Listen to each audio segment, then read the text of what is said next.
मित्रों नमस्कार, मैं किशोर दुलेपरा, प्रदेश अध्यक्ष कुमार महासभा राजस्थान।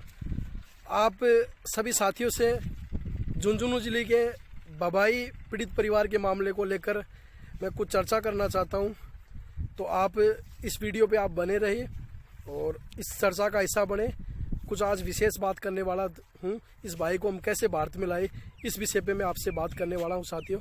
तो आप इस वीडियो पे बने रहे लास्ट तक और देखें पूरे वीडियो पर जो चर्चा होती है उस चर्चा को सुने और अच्छा लगे तो आप शेयर भी करें। कल झुंझुनू जिले के खेतड़ी तहसील के बबाई गांव में जो पीड़ित परिवार, जो कुमार पीड़ित परिवार है, उस पीड़ित परिवार के बेटा जो है मनीष कुमार, जो विदेश के अंदर, कुवैत के अंदर सजा काट रहा है, ड्रग्स के मामले में उनको गिरफ्तार कर लिया था वहाँ की सरकार ने। तो इस मामले को लेकर आप सभी साथियों के सहयोग से, भामाशाहों के सहयोग से पिछले 15 दिन से एक आर्थिक अभियान चल रहा था पीड़ित परिवार को मजबूत करने के लिए, पीड़ित परिवार की आर्थिक स्थिति को मजबूत करने के लिए। उसमें लगातार सहयोग किया था, मैंने भी मेरी तरफ से व्यक्तिगत उनको आर्थिक सहयोग किया था और साथ में लगातार इस अभियान को कैसे मजबूत किया जाए, सामाजिक कार्यकर्ताओं से, विभिन्न सामाजिक संगठनों से, भामाशाहों से, युवा साथियों से और तमाम जो लोकल क्षेत्र के जो लोग हैं, गांव के, बबाई गांव के लोग हैं, उन तमाम साथियों से मेरी लगातार बातचीत हो रही थी साथियों।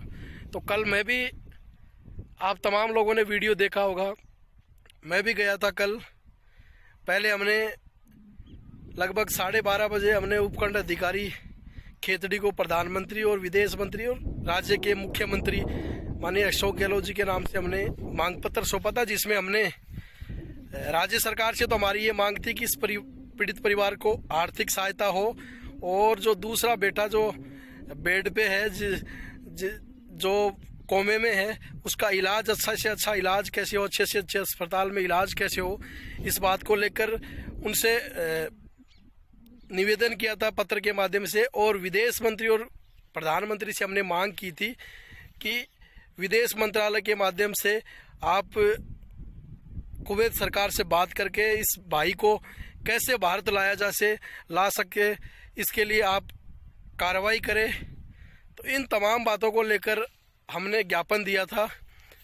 उसके बाद मैं दोपहर में पीड़ित परिवार से मिला और पीड़ित परिवार की स्थिति, जैसा कि आपने कल के वीडियो में देखा होगा, पीड़ित परिवार की स्थिति बहुत दयनीय स्थिति थी।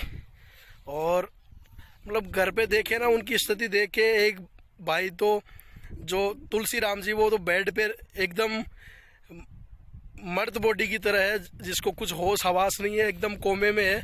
खाना भी घर वाले इंजेक्शनों के माध्यम से उनको खाना खिलाते हैं, सारी चीज़ें हैं। तो वहाँ की स्थिति देखी, पारिवारिक स्थिति बहुत दयनीय स्थिति है। और मैं आप तमाम भामाशाहों को, सामाजिक कार्यकर्ताओं को मैं धन्यवाद देना चाहता हूँ कि आप लोगों ने इस आर्थिक सहयोग अभियान जो चल रहा है बबाई पीड़ित परिवार के लिए, उसमें आपने दिल खोल के सहयोग किया। जिन जिन भामाशाहों ने आर्थिक सहयोग किया है, चाहे 1 रुपये का किया हो, चाहे 10,000 रुपये का किया हो, चाहे 20,000 रुपये का किया हो, या 100 का, 200 का, जो भी आप लोगों ने, जैसा आपने बना, किसी ने राशन पानी की व्यवस्थाएं दी, तो किसी ने कपड़े की, किसी ने इसको बच्चों के लिए ड्रेस, जूते वगैरह, जो भी व्यवस्थाएं आप तमाम लोगों ने दी है, उन भामाशाहों को, साथियों को मैं दिल से आभार व्यक्त करना चाहता हूँ, आपको धन्यवाद देना चाहता हूँ कि आप जैसे लोगों की वजह से इंसानियत आज भी जिंदा है। आप लोगों के इस सहयोग की बदौलत मैं देख पा रहा हूँ लगभग 8 लाख रुपए इस पीड़ित परिवार को एक छोटे से आह्वान पर आप लोगों ने सहयोग किया। इस सहयोग के लिए ये समाज और ये पीड़ित परिवार और ये देश आपके लिए सदैव ऋणी रहेगा साथियों। तो आपने जो इतना बड़ा सहयोग किया, इसके लिए मैं दिल से धन्यवाद देना चाहता हूँ साथियों। और जिन लोगों ने अभी सहयोग नहीं किया है, वो साथी अतिशीघ्र इस परिवार का सहयोग करें साथी। और थोड़ा थोड़ा सहयोग, आप तमाम लोगों के सहयोग से ये मिशन आगे बढ़ेगा और इस पीड़ित परिवार को आर्थिक जो संकट से जो गुजर रहा है, वो आर्थिक संकट से बाहर निकलेगा। इसलिए आप तमाम साथी जिन्होंने अभी सहयोग नहीं किया, आज 18 जनवरी तक जिन्होंने सहयोग नहीं किया है, तो थोड़ा थोड़ा सहयोग आप लोग सहयोग करें और इस पीड़ित परिवार को आर्थिक संकट से बाहर निकालें साथियों।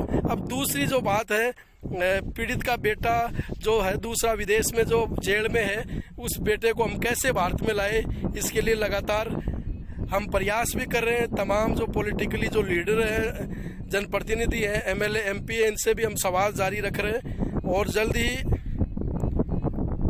विदेश मंत्री से भी हम संवाद करेंगे, कैसे संवाद करेंगे उनसे भी, संवाद करके इस मामले में कैसे इस भाई को लाया जाए, उनसे बातचीत करके इस मामले को आगे बढ़ाएंगे और इस लड़ाई को मजबूती से साथियों आप तमाम लोगों के सहयोग से लड़ेंगे। पहली जो इनकी समस्या है वो आर्थिक रूप से इनको मजबूत करें एक बार, और उसके बाद इस लड़ाई को, जो बेटे को भारत लाने की जो बात है, उसके लिए हम लोग सारे लोग मिलकर प्रयास करेंगे। चाहे हमें दिल्ली जाना पड़े, चाहे विदेश मंत्री तक हमें जाना पड़े, प्रधानमंत्री तक हमें जाना पड़े, हम सब लोग मिलकर इस लड़ाई को लड़ेंगे। और आपके सहयोग के बिना ये लड़ाई मजबूती से हम लड़ नहीं सकते साथियों।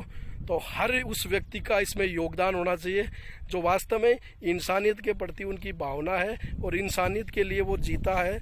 और इस पीड़ित परिवार की जिन्होंने स्थिति देखी है, तो उन तमाम मेरे साथियों से, भामाशाहों से, संघर्षशील साथियों से मेरा विशेष निवेदन है कि आप इस पीड़ित परिवार को कैसे अच्छा कर सकते हो, इस पीड़ित परिवार का कैसे भला कर सकते हो। आप अपने अपने हिसाब से आर्थिक तो सहयोग कर ही रहे हैं, साथ में भाई को लाने में हम कैसे आगे बढ़ सकते हैं, इस मिशन में हम कैसे आगे बढ़ सकते हैं। आप तमाम लोग अपने सुझाव भी दें कि भाई को आगे बढ़ा भारत लाने के लिए हम किस तरह के प्रयास कर सकते हैं। उसके लिए आप तमाम लोग सुझाव भी दें मेरे से व्यक्तिगत, आप फ़ोन पे बात भी कर सकते हैं, मेरे व्हाट्सएप से भी आप अपने सुझाव भेज सकते हैं। तो अपने सुझाव भी ज़रूर भेजें साथियों। तो विशेष आपसे आज जुड़ने का मेरा उद्देश्य यही था कि भाई आप लोगों से बातचीत हो कि इस भाई को भारत कैसे लाया जाए, कैसे इस आंदोलन को मजबूत किया जाए, संघर्ष को मजबूत किया जाए कि सरकार के माध्यम से हमारी बात कुवैत सरकार तक पहुँचे और भाई हमारे भारत वापस आए। और इस पीड़ित परिवार के जो आंसू है वो आंसू कैसे रुके, इसके लिए तमाम लोगों के सुझाव आमंत्रित हैं। तो आप मेरे व्यक्तिगत नंबर जो है, मेरे नंबर है 9413, मेरे नंबर है 9413 76 15 20, 9413 76 15 20, ये मेरे मोबाइल नंबर है। कॉलिंग और व्हाट्सअप नंबर मेरे यही है, इस पे आप अपने सुझाव भी भेज सकते हैं और कैसे इस भाई को भारत ला सकते हैं, अपने अपने सुझाव आप ज़रूर दें। और आर्थिक सहयोग के लिए एक बार पुनः आपसे निवेदन है कि आर्थिक सहयोग, थोड़ा थोड़ा आर्थिक सहयोग जरूर करें। और जिन्होंने आर्थिक सहयोग किया उनका दिल से आभार, धन्यवाद।